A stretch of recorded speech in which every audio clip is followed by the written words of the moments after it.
The stars burned silently above a broken earth, their cold light glinting off the fractured remains of humanity's cities. Smoke still drifted where skyscrapers once reached the heavens. The galactic armies had come not as conquerors, but as executioners, ruthless, mechanical, and efficient. They had reduced entire continents to ash, convinced that humanity, fragile and divided, would never rise again. But they miscalculated one thing. Human defiance was carved deeper than fear. In the heart of what was once Europe, beneath the ruins of a collapsed citadel, a single survivor watched the night sky with unyielding eyes. His name was Cale Mercer, a soldier without a uniform, a ghost of the earth that once was. Once, he had fought for his country. Now he fought for a planet that barely breathed. His rifle, battered and scarred, rested against his chest like an old companion. Each star he saw was a reminder of those who were gone, his wife, his comrades, the billions turned to dust. But even in that silence, there was a pulse of rage that refused to die. The galactic armies, led by the High Warlord Zevrax, believed humanity's annihilation was complete. Their ships patrolled the orbit, their drones scoured the ruins. But pockets of resistance still flickered beneath the rubble. Signals whispered across static frequencies, rebels who refused surrender. They spoke of Cale Mercer like a ghost story, the last soldier who fought even when the sky fell. Some said he had taken down an entire alien battalion alone. Others swore he had infiltrated their orbital stations. The truth was simpler and darker. Cale had lost everything, and when a man loses everything, fear loses its grip. Tonight, Cale waited. His heartbeat matched the rhythmic hum of a nearby transmitter he had salvaged from an old resistance hub. Through it, static and coded signals pulsed, a message intercepted from a galactic network. The translation was rough but clear enough. The King of the Dominion will arrive at the Soul Gate for final cleansing. Cale's hands trembled, not from fear, but from purpose. The King, the architect of genocide, the voice that declared Earth's extinction, was coming here. For years, Cale had wandered, haunted by the thought that revenge was meaningless. But this message reignited something fierce inside him. If humanity was to die, he would make sure its last act was one of vengeance. He stepped outside the ruins, his boots sinking into dust where flowers once bloomed. The wind carried the echo of the past. Children's laughter, the hum of engines, the heartbeat of civilization. Gone. All gone. His gaze turned to the horizon where a faint glow shimmered in the sky. The Soul Gate, a fracture of energy created by alien technology to bridge worlds. It was their passage, their dominion's lifeline. And soon, it would be the place where humanity's ghost would strike back. Cale's mind replayed memories as he prepared his worn-out gear.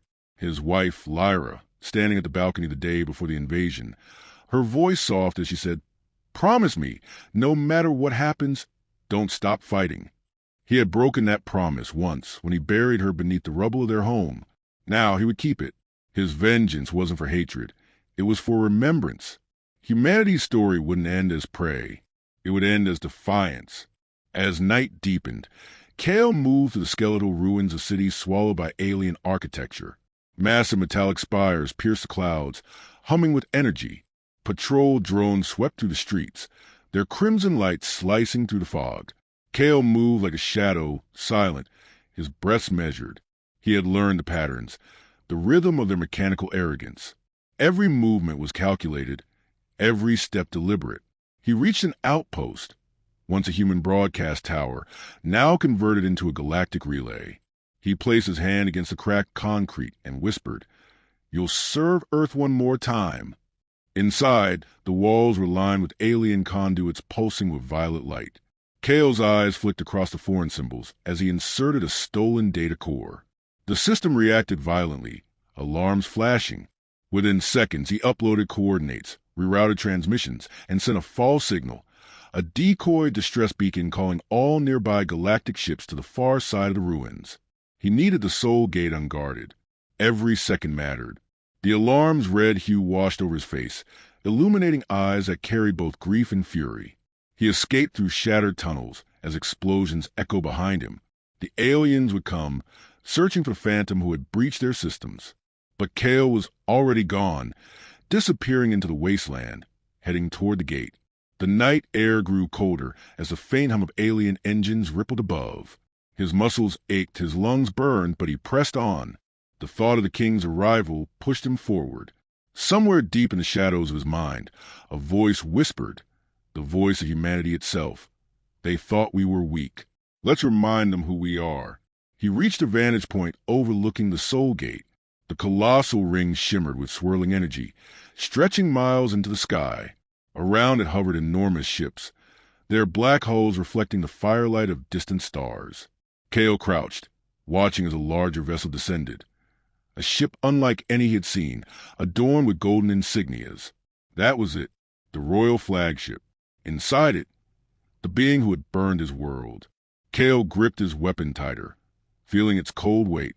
He didn't know if he'd survive the night, but survival had never been the goal. Humanity's vengeance wasn't measured in victory. It was measured in defiance.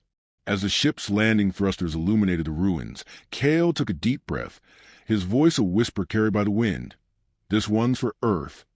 In that moment, the last soldier of humanity stepped from the shadows, eyes fixed on the enemy king. The battle for humanity's memory was about to begin. The wind howled across the desolate plains as Kale advanced toward the Soul Gate, each step echoing the weight of humanity's past. The horizon pulsed with alien light, a haunting reminder that this world no longer belonged to his kind. The massive energy ring before him shimmered with power, its swirling core casting eerie reflections over the shattered earth. He crouched behind a ridge of scorched rock, eyes locked on the royal ship resting at the center. Its blackened hull bore markings of conquest, each symbol a planet subjugated, each etching a civilization erased. And now, Earth was among them. Kale steadied his breathing, feeling the faint tremor in his gloved hands. He had faced death before, but this felt different. This was not survival. It was culmination. Years of pain, loss, and rage had brought him here. His pulse synced with the rhythm of the alien machinery that surrounded the gate. He watched as the ship's ramp extended, revealing towering figures clad in silver armor that shimmered like liquid metal. The Galactic soldiers moved with mechanical precision, scanning the terrain with energy weapons that hummed faintly in the air. Behind them descended a taller figure, draped in obsidian robes. Zevrax, the king of the Dominion, and the architect of humanity's fall. Kale's jaw tightened. From this distance, he could see the creature's visage, elongated features, eyes glowing with cold intelligence, and a crown formed from the same black alloy that framed the ship's wings. The king moved slowly, surveying the ruins like a god inspecting his broken creation. His voice, amplified through alien frequencies, rippled across the plains. The last resistance signal has been purged. The species is extinct. The words echoed like a verdict upon the wind. Kale's fingers twitched over the rifle's trigger, fury boiling beneath his calm surface. But this wasn't the moment to strike. He had one shot, not for vengeance, but for meaning. Every human that had ever lived would either be remembered through his act or forgotten entirely. He inhaled deeply and began to crawl along the ridge, his eyes scanning for weaknesses in their formation. The Royal Guard had formed a circular perimeter, their energy shields pulsating in coordinated intervals. To get through, he'd need timing and silence. The technology he carried, a stolen cloaking emitter, flickered faintly at his wrist. It wouldn't last long, but long enough might be all he needed. He activated it, and the world shimmered around him, his body blurred, bending the light into invisibility. The hum of the emitter vibrated through his arm as he crept closer to the landing site. The air was thick with the scent of ozone and burning fuel. He moved between the shadows of metallic columns, each step measured and deliberate. He could hear the soldiers communicating in a language of sharp tones and static. No words, just orders. As he approached the edge of the perimeter, the cloaking field sputtered, flickering like dying flame. Kale froze. A drone turned sharply, scanning the air where he stood. Its sensors whirred. For a heartbeat, time stopped, then thunder split the sky. A bolt of lightning cracked against the ground nearby, shaking the earth. The drone's sensors glitched, momentarily blinded. Kale moved. He slipped past the line, heart pounding against his ribs, the shimmer of the cloaking field fading completely. Now inside the perimeter, he crouched behind an alien generator humming with violet energy. Just ahead, Zevrak stood beside a massive conduit feeding into the Soul Gate. The gate's core pulsed, resonating with energy that twisted the air. Kale realized what was happening. The king wasn't here to celebrate victory. He was here to ignite the gate and cleanse the planet completely. A final purge to erase even the bones of humanity. The realization hit like a blade. This wasn't just vengeance anymore. It was the last stand of an entire species. If Kale failed, Earth wouldn't just be conquered. It would be gone forever. He reached into his satchel and withdrew a compact explosive, human-made, primitive by alien standards, but devastating when placed right. He had carried it since the fall of the last resistance stronghold. A final card meant to destroy the Dominion's command post. Now it would destroy their king. He set the charge near the conduit's base, fingers trembling as he calibrated the timer. But before he could retreat, a sound sliced through the air, a sharp metallic click behind him. He turned slowly. A galactic soldier stood there, weapon raised, its faceless mask reflecting his image. For a second, the two locked in silence. Then Kale lunged. He slammed the butt of his rifle into the alien's visor, shattering the glass. The creature screeched, its blade flashing in a fluid arc Kale ducked, firing once, twice. Blue blood splattered across the alien metal. The soldier fell, but the gunfire had already drawn attention. Sirens blared. Zevrax turned sharply, his burning eyes narrowing as he saw the human silhouette amid the chaos. Impossible, his voice thundered. The species was eradicated. Kale didn't hesitate. He sprinted toward the ship, dodging plasma bolts that scorched the ground around him. His cloak was gone, his cover blown, but momentum was now his weapon. Every breath felt like fire as he vaulted over debris, firing back with precision born of desperation. One by one, the guards fell, their armor cracking under the shield behind his bullets. He was bleeding, wounded, yet unstoppable. Zevrax raised his hand, channeling a surge of energy that ripped the ground apart. The explosion threw Kale backward, his vision blurring. He coughed, tasting blood, but forced himself to his feet. The charge's timer ticked down beside the conduit. 30 seconds left. The king stepped forward, his voice cold and certain. You fight alone, human. You die alone. Kale wiped the blood from his mouth and met the alien's gaze with defiance that burned brighter than any weapon. Maybe, he said, his voice steady, but at least I die human. He pulled the detonator from his belt, thumb hovering over the trigger. Zevrax lunged forward, his energy blade glowing. The two collided in a blinding flash of light, steel and plasma clashing as the timer reached its final seconds. The world trembled beneath their fury. Then silence, followed by the low, rising hum of the charge ready to explode. Kale's eyes locked on the king one last time. For Earth, he whispered. The light engulfed them both. The explosion tore through the night like the roar of a dying god. Fire and light consumed the Soul Gate, sending shock waves across the wasteland.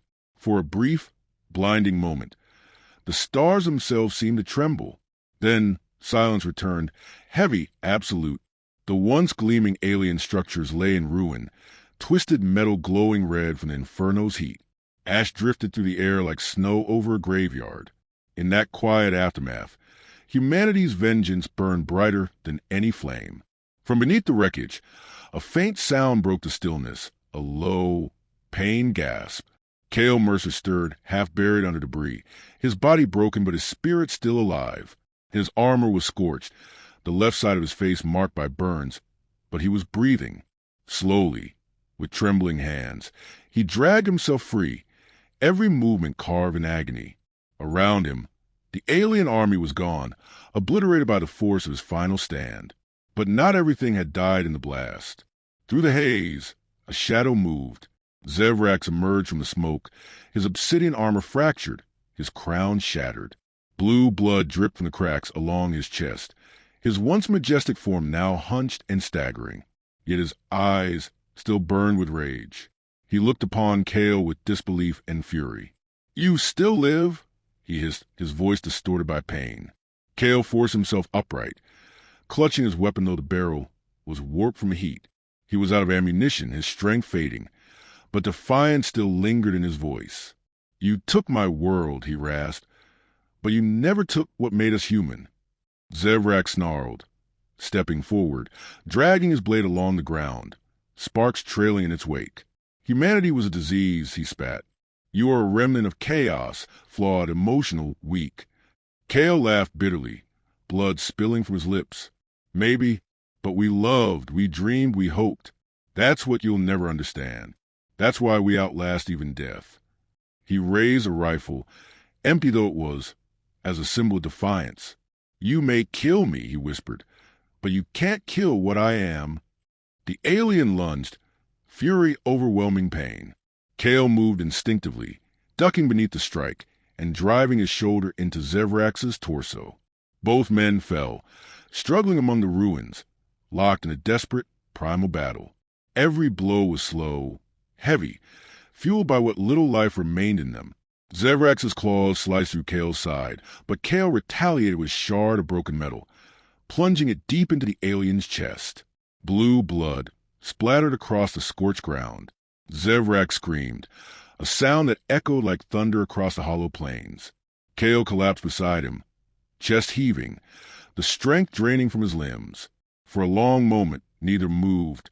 The fire around them crackled softly, painting the ruins in hues of gold and crimson. Then Zevrak spoke, voice faint but venomous. "Even if you kill me, human, it changes nothing. The Dominion is eternal. Others will come. Your kind is gone." Kale turned his head slowly, meeting the alien's dying gaze. His eyes, though clouded by pain, held an unbroken fire. "Then let them come," he murmured. "They'll find out what happens when you push a human too far." Zevrax's breath hitched once, then stopped. His eyes dimmed, the light fading from within. The king of the Dominion, conqueror of worlds, lay dead among the ashes of the planet he sought to erase. Kale closed his own eyes briefly, not in triumph but in solemn acceptance. The cost of vengeance was always loneliness. Around him, the Soul Gate's core continued to flicker, unstable but not destroyed. Its energy crackled through the air like a dying heartbeat. Kale forced himself to crawl toward it, every movement a battle. He knew what it was, a portal, a gateway between worlds. If he could reroute its collapsing energy, maybe, just maybe, he could send a final message. Not of surrender, but of remembrance. His trembling hands reached the control node, a fractured console still pulsing with alien light. He pressed his bloodied palm against it, and the system responded, flickering alive. The interface glowed faintly, displaying alien runes. Kale's voice was weak, but steady. "This is Kale Mercer, soldier of Earth. To whoever hears this, know that humanity didn't vanish quietly. We stood, we fought, and we remembered who we were." The system crackled, recording his every word, transmitting through the interstellar frequencies once used by the Dominion. He could barely hold consciousness, but his voice carried strength beyond the limits of his body. "They thought we were extinct. But even if I'm the last, I carry every soul that ever lived on this planet. Every dream, every love, every heartbeat. We are still here, in the ashes and the stars, in the fire that refuses to die." He paused, his breathing shallow, the portal's light reflecting in his eyes. "And to those who come after, never bow, never forget, and never stop fighting." The console sparked, overloading as energy surged through the system. The portal began to collapse inward, its bright core folding on itself, swallowing the surrounding debris. Kale watched it, a faint smile forming on his cracked lips. His mission was done. Humanity's story wouldn't be erased. It had been written in fire, blood, and courage. As the light grew brighter, he whispered softly, "Lyra, I kept my promise." The explosion that followed was silent in its beauty, a sphere of radiant energy blooming above the ruins. The Soul Gate imploded, sending a wave of pure light into the heavens. From orbit, the remnants of the Dominion fleet witnessed the surge and began to retreat, their sensors unable to comprehend what had occurred. All they knew was that their king had fallen, and that the world they had claimed was no longer theirs. When the light faded, only quiet remained. The winds of Earth swept across the scorched plains, carried with them a whisper, a name, a memory, a promise. The ruins glowed faintly under the rising dawn, and for the first time in years, the sky above Earth was free. Humanity's last soldier had fallen, but his legacy endured. In the silence of the cosmos, his message traveled on, an echo of courage defying eternity, a reminder that even at the end of all things, humanity still fought to the last breath.